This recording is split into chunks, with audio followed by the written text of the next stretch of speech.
우리는 새해에 맞으면서 우리의 옛사람, 이방인의 삶을 벗어버리고 좀 심령을 좀 새롭게 하고 자기 존재감을 좀 발견해서 부름에 합당한 거룩한 삶을 살아야 된다는 것.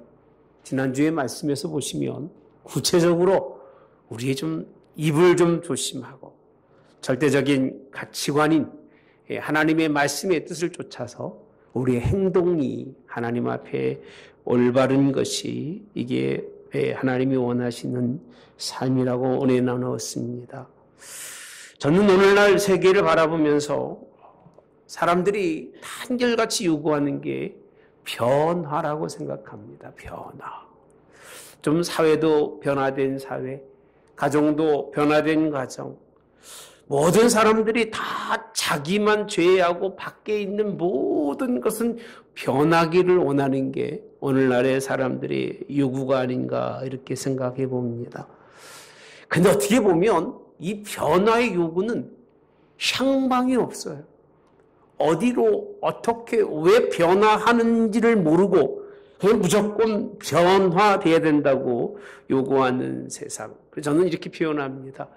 향방이 없는 변화는 변화가 아니라 변질이다. 변화와 변질을 잘 좀 구별해야 되는데 변화와 변질을 구별하지 못하는 경우가 얼마나 많은지 모릅니다. 요한복음 2장에 보면 물이 변화하여서 포도주가 되시는 말씀이 있습니다. 이게 변화예요. 대표적인 변화입니다. 여러분, 물을 가만히 두었는데 그 물이 독 속에 들어갔다고 포도주가 될 수는 있을까 없을까요? 없는 일입니다. 무엇을 첨가하거나 무엇을 더하거나 화학적 결합이 없이 그냥 자연적으로 하나님의 그런 권능과 능력으로 물이 변해서 포도주가 된 것을 변화라 그렇게 표현합니다. 오늘 많은 사람들이 변화와 변질을 구별하지 못하고 살아갑니다. 인간이 무엇을 바꾸려고 하는 것은 그건 변화일 수가 없이 변질에 지나지 않는다는 사실, 우리는 변할 수가 없습니다. 여러분 스스로를 바라보면서 내가 변할 수 있다고 생각하는 사람이 있다면 그 사람은 아직도 인생이 뭔지를 모르고 살아가는 사람이니까 그런 생각하고 살 것입니다. 우리는 본질적으로 변할 수 있는 사람들이 아닙니다. 전혀 다른 속성으로 바뀔 수 있을 수가 없을 거예요. 우리는. 그렇게 자기 속성과 자기 주장으로 인생을 살아가는 것이 우리의 모습인데 저는 오늘 변화가 있기를 주님이 원합니다. 성경은 우리에게도 변화가 가능하다고 말씀해주고 있는 것이 하나님의 말씀입니다.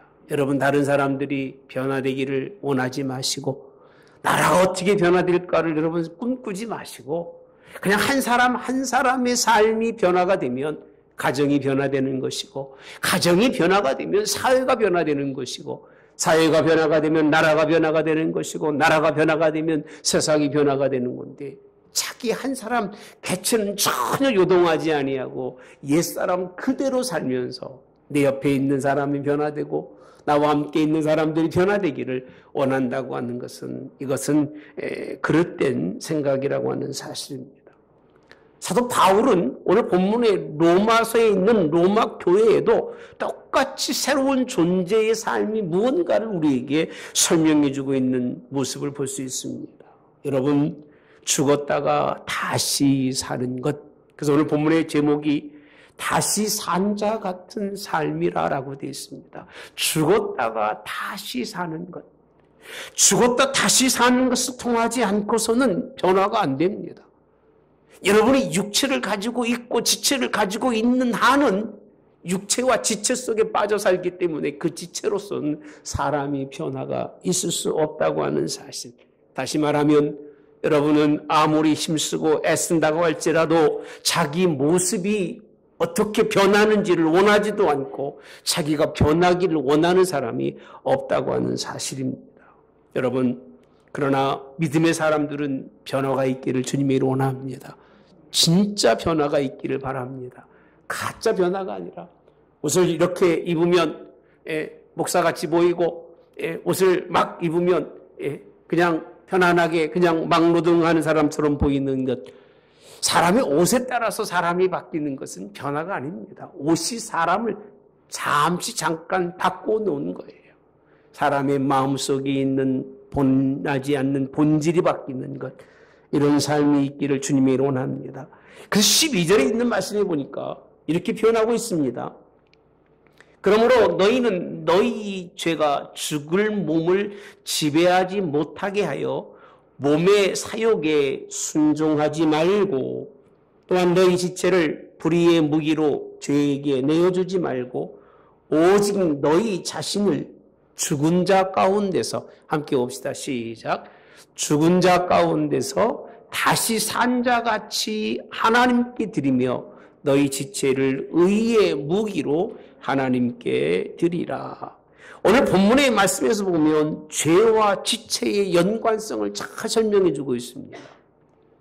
지체와 죄와 지체라는 것은 끊을 수 없습니다. 그 지체를 가지고 있는 사람은 반드시 그 사람은 죄와 그런 관련이 있기 때문에 죄 속에 살다가 죽을 수밖에 없다는 겁니다. 저와 여러분의 정체성은 뭐냐면 죄의 모습이고 죄의 덩어리인 거예요.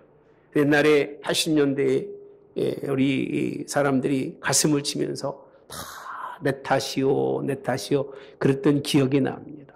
누가 무슨 일이 있었을 때 내 탓으로 돌리고 싶은 그 마음이 그나마 사람다운 마음인데, 다른 사람을 보고 판단하고 정죄하는 마음은 그거는 사람다운 마음이 아니라 죄가 그 지체를 주장하는 그 마음이라고 성경은 말씀해주고 있습니다.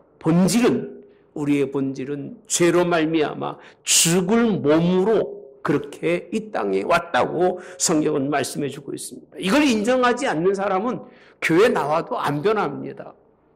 아니 목사님 나만큼 인생 살으라고 그러세요. 내가 얼마나 인생 잘 살았는지 여러분 내 주변에 있는 사람들은 다 압니다. 글쎄요 모르겠습니다. 다 아는지 모르겠습니다만 제가 볼 때 인생 바로 산 사람은 별로 없는 것 같아요. 제가 알고 있는 우리 할머니가 바로 사셨어요. 배운 것도 별로 없었고 아시는 것도 별로 없었지만 늘 언제나 뒤에서 언제나 남을 앞세우고 사셨던 우리 할머니의 삶을 보면 저런 분의 인생이라면 참 바로 산 인생이라고 생각하지만 대부분의 분들이 자기 스스로 자기를 그렇게 높이고 있지만 성경은 그렇게 말씀하고 있지 않습니다. 오늘 6절에 있는 말씀에서부터 보시면 6장 6절입니다. 우리가 알거니와 우리의 옛사람이 예수와 함께 십자가에 못 박힌 것은 죄의 몸이 죽어 다시는 우리가 죄에게 종 노릇하지 아니하려 함이니 이는 죽은 자가 죄에서 벗어나 의롭다 하심을 얻었음이니라 라고 말씀합니다. 옛사람이 새사람이 되는 유일한 길은 예수님께서 십자가에 못 박힌 것처럼 우리도 십자가에 못 박혀서 죽었다가 죽은 후에는 이 육신을 누가요? 죄가 우리를 주장하지 못하게 죽은 후에야 의롭다함을 얻는다고 6절과 7절에 말씀해 주고 있습니다. 그래서 11절에 있는 말씀은 뭐라고 되어 있느냐면 이와 같이 너희도 너희 자신을 죄에 대해서는 어떤 자예요? 죽은 자요. 죄가 죽었다고 하는 얘기는 육신이 죽었다는 겁니다. 그러니까 사람의 머리에 마음속에 올바른 길을 인생을 살려면 의를 먼저 배우는 것이 아니라 죄가 먼저 무엇인가를 배워야 되는데 죄가 무엇인지도 알지 못하고 의를 논하고 있으니 얼마나 심각한 문제입니까? 자기 자신이 이 육신의 욕심으로 살아가는 것이 가장 큰 죄고 그것이 하나님이 가장 미워하시는 일인 걸 모르고 그렇게 살아가면서 의를 논하고 있으니 어찌 그것에 의가 있을 수가 있고 어찌 그것에 생명이 있을 수 있겠느냐고 로마서의 그 옛날의 사도 바울이 우리에게 주시는 말씀입니다. 사랑하는 성도 여러분들, 죄에 대해서는 죽은 자가 되어야 새 사람인 걸 믿으시기를 주님의 원합니다. 다시 산 자는 어떤 사람이냐? 육신이 죽고 사는 것보다 더 중요한 것이 뭐에 대해서? 죄에 대해서, 죽고 의에 대해서 다시 산 자가 하나님의 새로운 사람인 걸 믿으시기 바랍니다. 이 새로운 사람의 특징이 뭔 줄 아시냐면 성경에 있는 말씀에 14절에 보면 이렇게 말씀합니다. 죄가 너희를 주장하지 못하리니 이는 너희가 법 아래 있지 아니하고 어디 아래 있다? 은혜 아래 있음이니라. 15절까지 봅니다. 시작. 그런즉 어찌하리요? 우리가 법 아래 있지 아니하고 은혜 아래 있으니 죄를 지으리요? 그럴 수 없느니라. 할렐루야. 많은 사람들이 은혜라고 하면 그럴 걸 은혜라고 얘기하더라고요. 노아의 가정이 유일하게 살아남은 가정이잖아요. 다 물에 빠져 죽었고 다 수장되어서 하나님의 진멸할 때 그 가정만 살았어요. 은혜죠. 목사님 큰 은혜입니다. 뭐 그럴 거예요. 그 얘기는 무슨 얘기냐면 여기서 다 죽어도 누구만 살면 은혜예요? 예? 나만 살면 그 은혜라고 생각할 수 있다는 얘기입니다. 롯이 소돔과 고모라 성이 불타고 막 땅을 뒤엎으시면서 하나님이 멸망할 때, 유황으로 멸망할 때 그 가정은 구원받았잖아요. 그 하나님의 은혜죠, 그죠? 에? 은혜는 은혜인데 그게 무슨 은혜인지를 모르는 거예요. 아무리 구해 놓았어도 롯의 가정은 하나님을 멀리 떠난 가정으로 그렇게 끝나버리고 맙니다. 다니엘이 하나님 은혜 가운데서 순종하고 그 친구들이 풀무 가운데 떨어졌지만 하나님의 아들과 같은 형상이 함께 걸으면서 그런 뭘 좀 보고 그런 뭔가 놀라운 체험을 하면 그걸 은혜라고 생각하는데 성경에 있는 오늘 본문의 말씀을 은혜라고 생각하는 사람은 없어요. 뭐가 은혜냐면 여러분의 지체가 내 삶의 지체의 욕심이 죄를 짓게 하는데 그 지체의 욕심이 죽는 그 자체가 은혜라는 거예요. 할렐루야. 이런 은혜가 있기를 주님이 원합니다. 이 은혜가 큰 은혜입니다. 이 은혜가 우리를 살리는 은혜고 이 은혜가 하나님이 우리에게 허락하신 은혜인데 많은 사람들은 그 은혜를 그렇게 생각하지 않아요. 세상에 경험하지 아니하고 다른 사람이 느끼지 못하고 나만 특별하게 받는 것을 은혜라고 그렇게 생각하는데 이런 잘못된 생각을 버리시기를 주님의 이름 원합니다. 성경은 이렇게 표현하고 있습니다. 법 아래 있지 아니하고 은혜 아래 있으니 그렇게 되어 있습니다.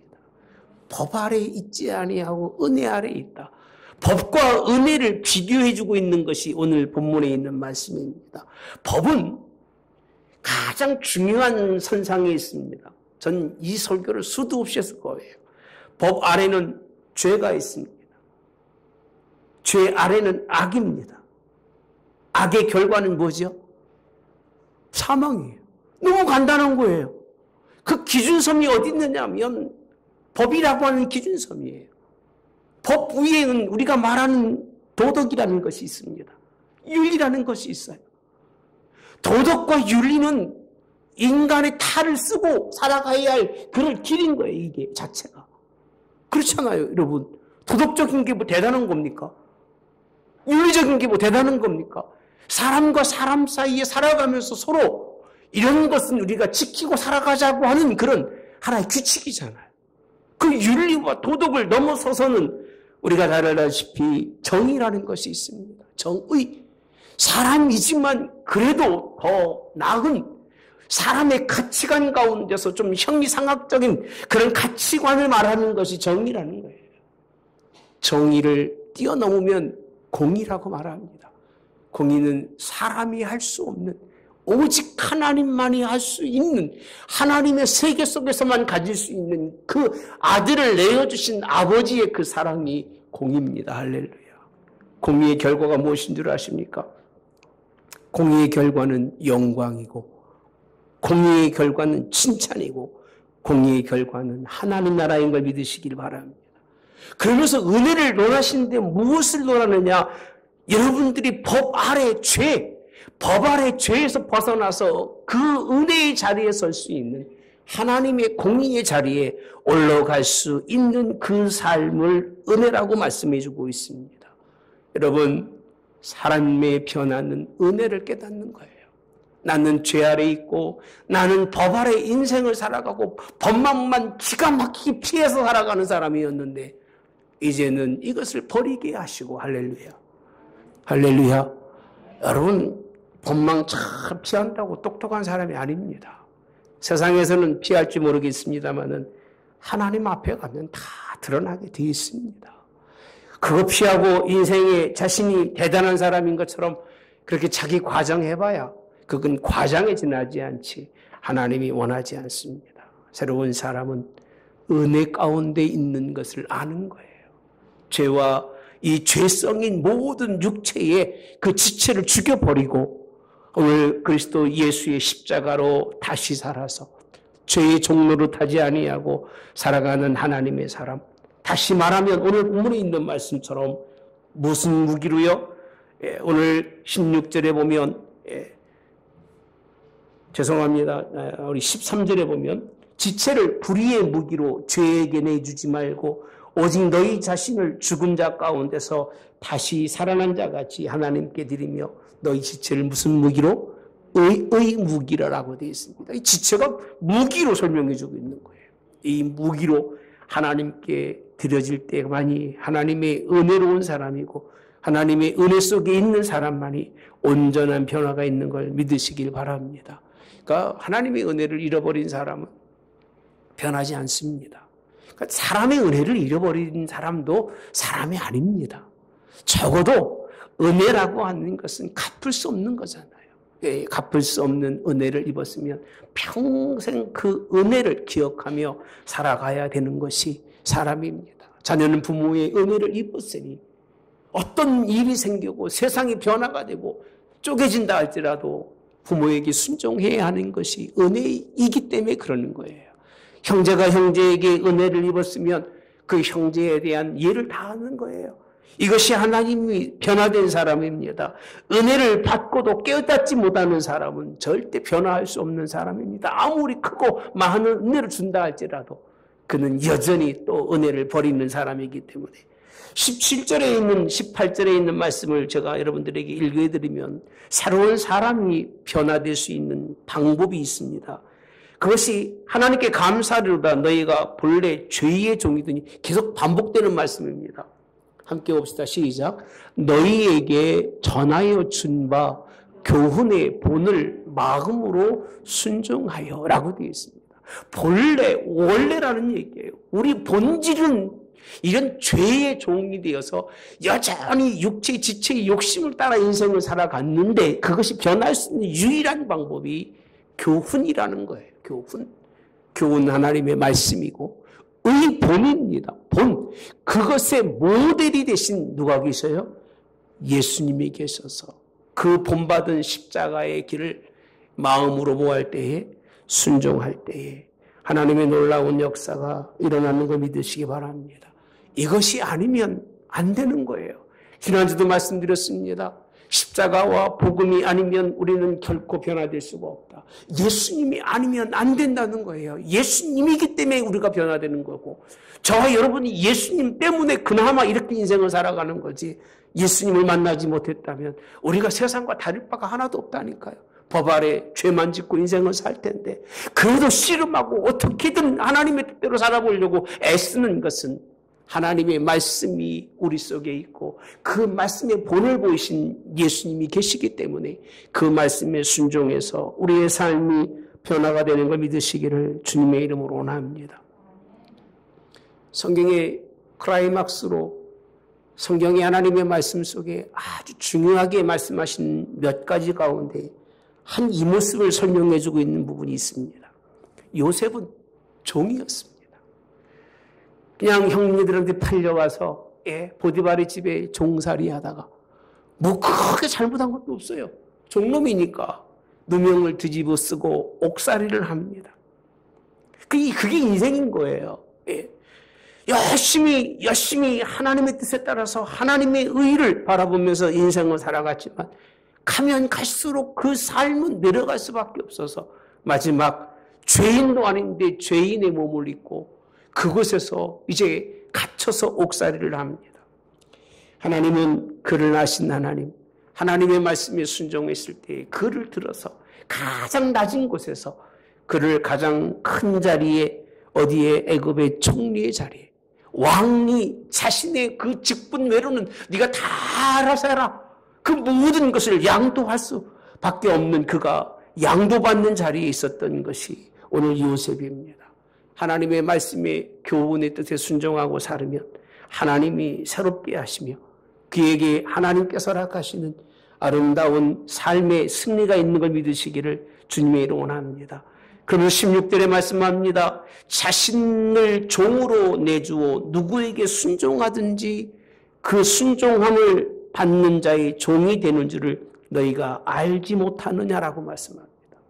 그럼 무슨 뜻이냐면 교훈을 막음으로 순종한다는 순종은 무엇으로 설명하고 있냐면 죄의 종으로 사망해 순종의 종으로 어디에 이른다고요? 의에 이르는데 우리는 누구나 다 무언가에 순종하는 사람이라는 거예요. 아이 목사님, 저는 확고한 사람이라 내 마음을 어디서든 한 번도 굽힌 적이 없고 나는 내 인생을 똑바로 살아왔습니다라. 그 사람은 그 사람 나름대로 그 무언가의 인생을 순종하고 살아가는 거예요. 왜요? 그 사상이나 그가 가지고 있는 학식이나 그가 가지고 있는 경험이 그를 붙들고 인생을 사는 것이니까 그 사람은 그 경험 속에서 그 학식 속에서 그 인생의 그 자기 것 때문에 벗어나지 못하고 거기에 순종하고 살아가는 거예요. 그러니까 우리는 순종하지 않는 사람이 없다는 거예요. 그래서 성경에 있는 말씀이 누구에게 순종하든지 그 순종함을 받는 자의 뭐가 된다고 그랬어요? 종이 된다고 말씀합니다. 사랑하는 성도 여러분들, 여러분들은 순종하시기 바랍니다. 그래서 이렇게 표현합니다. 기왕이 순종할 것이면 올바른 곳에 순종하는 사람이 되라. 할렐루야. 그런 여러분 되시기 바랍니다. 두 가지 길이 있으면 배로 된 좀 더 나은 곳, 좀 더 괜찮은 것에 순종하는 사람이 되어야 되는 거예요. 하나님이 복음에 전해지면 여러분들이 마음속으로 듣다가 아 이거보다 이게 낫구나. 그럼 거기 순종해야 되는 거예요. 들어도 자기 그 생각 속에서 벗어나지 못하고 순종할 마음이 없는 거예요. 그냥 난 이대로 살다가 죽겠노라고 생각하는 사람은 편하지 않습니다. 여러분 이번 주로 새 삶에 대한 말씀을 마칩니다. 여러분 변화되시길 바랍니다. 변화되어 하나님이 기뻐하시고 변화되어 하나님이 원하시는 삶인데 자신을 순종의 종으로 좀 드리려고 어떻게 하든 좀 나를 좀 하나님 앞에 하나님의 뜻대로 좀 드리려고 애쓰십시오. 그게 교회 나온 목적입니다. 그렇게 인생의 삶이 변화되기를 주님의 이름으로 원합니다. 저는 아브라함의 아들 이삭이 어떻게 저럴 수 있을까 하는 생각을 늘 가져요. 아버지가 어느 날 갑자기 제사 지내러 가자고 가는데 뭔가 좀 불편한 것 같아요. 가서 이제는 나무를 다 올려놓고 아들을 잡아서 하나님 죽이겠노라고 결박하고, 여러분 그 노인이 결박해야 얼마나 힘이 있겠습니까? 팔팔한 아들인데도 불구하고 아버지 뜻대로 하시옵소서 하고 자신을 맡겼던 이삭을 보며 하나님이 그를 축복하지 아니할 수가 없겠다는 생각을 가져요. 우리는 우리 생각 속에서 조금만 벗어나도 그저 그냥 다다다다다다 그냥 부모든 형제든 상관없어요. 그냥 그렇게 그냥 보야 인생을 살아가는데 오늘 본문에 있는 이 순종이라고 하는 이 순종은 아브라함이 아들 제물이 되기까지 자처함으로 자기 자신을 하나님께 맡기는 거예요. 아버지께 맡기지만 하나님께 맡기며 자신의 삶에 포기할 만큼 자기를 버릴 수 있는 것이 교훈에 순종하는 것이고 아버지의 뜻에 순종하는 자신을 드리는 사람인데 여러분 이런 사람 되시기를 주님의 원합니다. 진리를 택하시고 의를 택하시기 바랍니다. 선을 택하시고 은혜의 길을 택하시기 바랍니다. 순종하되 노예로 순종하지 마시고 순종하는 자의 순종함으로 여러분 순종할 수 있기를 하나님이 주신 말씀을 통해서 하나님 순종하시기를 주님의 이름으로 원합니다. 저는 가장 가슴 아픈 게 뭐냐? 성도들이 하나님의 말씀으로 전해주면 순종할 줄을 몰라요. 목사가 하나님의 말씀만 열심히 전하면 우습게 알아요. 그 세상 사람들처럼 그냥 뭔가 협박을 하고 겁박을 하고 그러면 거기에는 굴복할 줄 아는 그런 미련한 사람들을 보면서 저런 사람은 되어서는 안 된다. 여러분, 칼이 와도 두려워하지 마시고 나를 죽인다고 죽음이 와도 무서워하지 마시지만 진리와 올바른 말에는 두려워할 줄 알고 정말 정직한 말에는 자신을 내려놓을 수 있는 사람이 그 사람이 정말 사람다운 사람인 거예요. 그렇게 되시길 바랍니다. 교회가 다른 이유가 뭐가 있겠습니까? 하나님의 말씀을 전하는 것이 교회예요. 이 말씀이 선포될 때에 이 말씀을 은혜로 생각하고 이 말씀을 교훈으로 받아서 그 말씀에 내가 온전히 순종하겠노라고 자기를 내려놓는 그것이 교회인 거죠.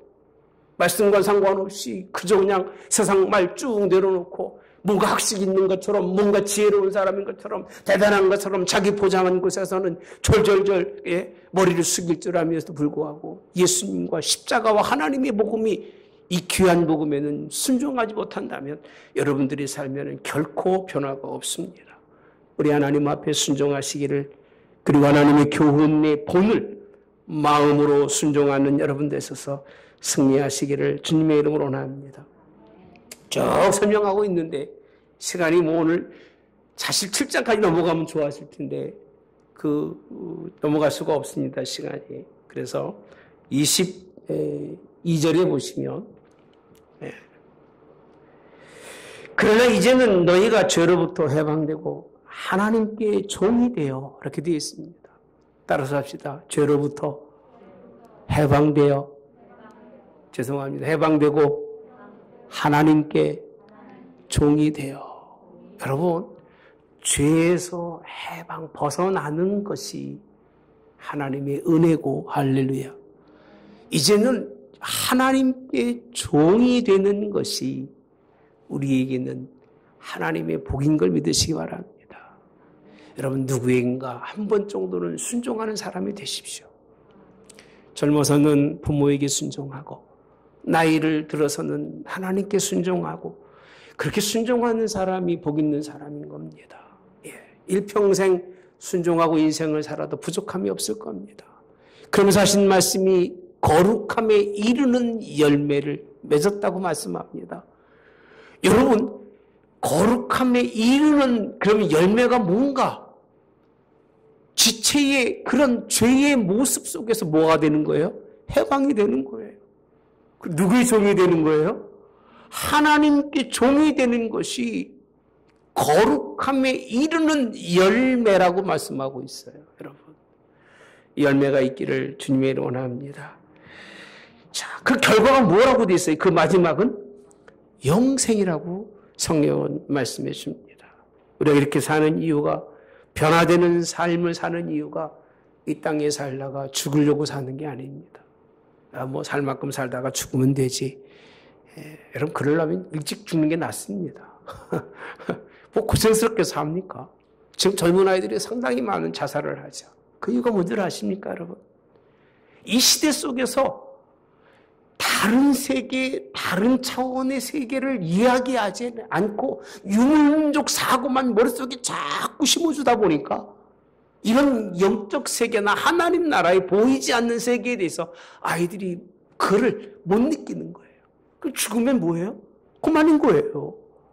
왜? 다금의 세대에 관한 그런 이 사상이 이 시대 속에서는 희박하기 때문에 그런 거예요.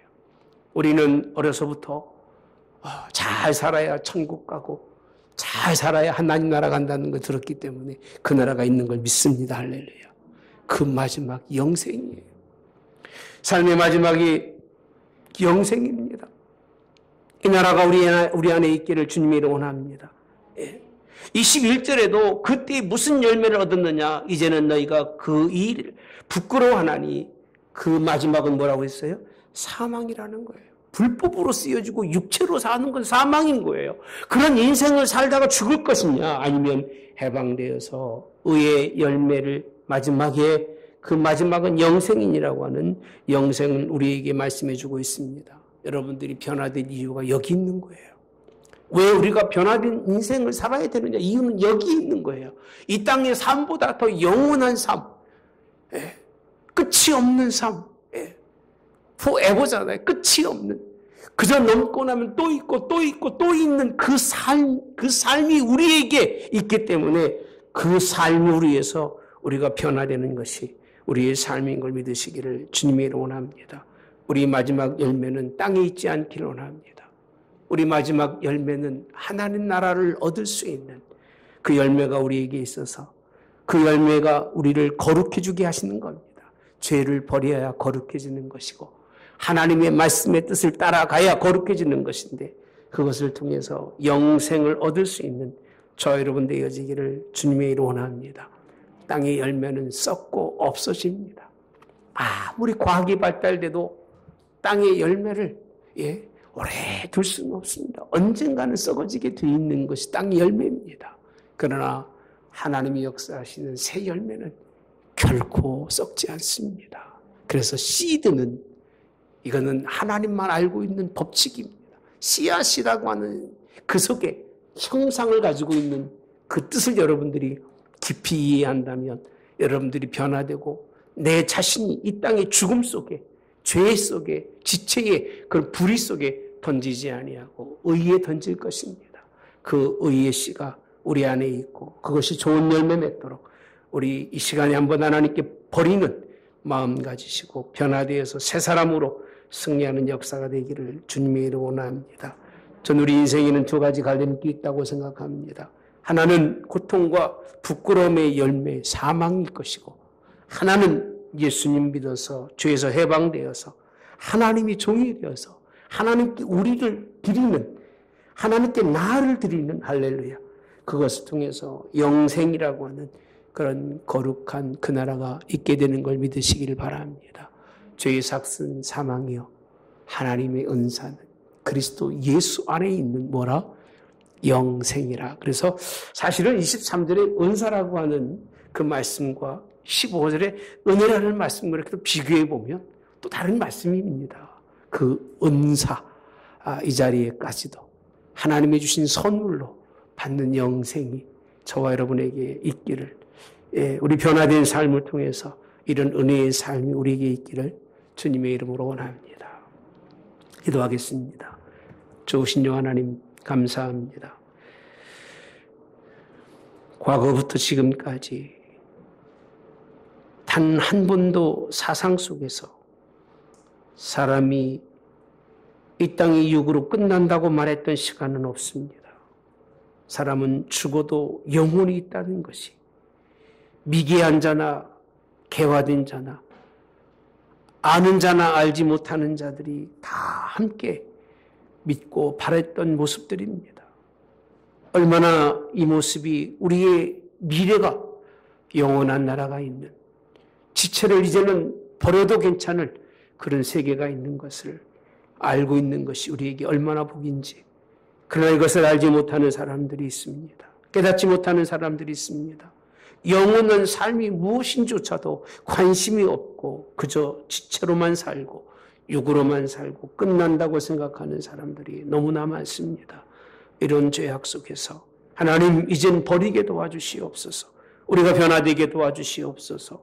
하나님의 은혜로 변화되게 도와주시고 하나님의 말씀으로 변화되게 도와주셔서 우리가 바라는 하나님의 나라를 우리가 얻을 수 있게 도와주시기를 하나님 죄에서 해방이 되고 하나님의 의의 백성이 되어서 영원한 하나님의 나라를 소유할 수 있는 저희들 될 수 있도록 오늘 또 변화된 우리의 삶, 내일 또 변화된 삶으로 승리하도록 인도해 주시옵소서. 세상의 법을 능히 넘어설 수 있는 정의로운 백성들 되게 하시고 정의를 넘어서 하나님의 사랑까지 깨닫는 공의로운 백성 되게 도와주셔서 그렇게 살다가 부름받아 하나님 앞에 섰을 때 칭찬 듣는 하나님 앞에 섰을 때에 주의 아버지 영광을 볼 수 있는 주의 백성들 될 수 있도록 주님이 복 주시기를 원하오며 예수님의 이름으로 기도하옵나이다. 아멘. 지금은 우리 주 예수 그리스도의 은혜와 하나님 아버지의 극진하신 사랑하심과 성령의 교통 내주 역사하심에 함께하심이 새해 새로운 존재감을 가지고 인생을 사는 사람들이 무엇을 버려야 하며 무엇을 취해야 하는지를 말씀드렸으니 두 길 가운데 한 길은 사망의 길이요 한 길은 생명의 길을 말씀드렸으니 생명의 길을 쫓아 지체를 버리며 다시 산 자같이 교훈을 따라 그 은혜 자리에서 그 은사로 승리하는 주의 모든 백성 되게 하옵기를 성부와 성자와 성령의 이름으로 축원하옵나이다. 아멘.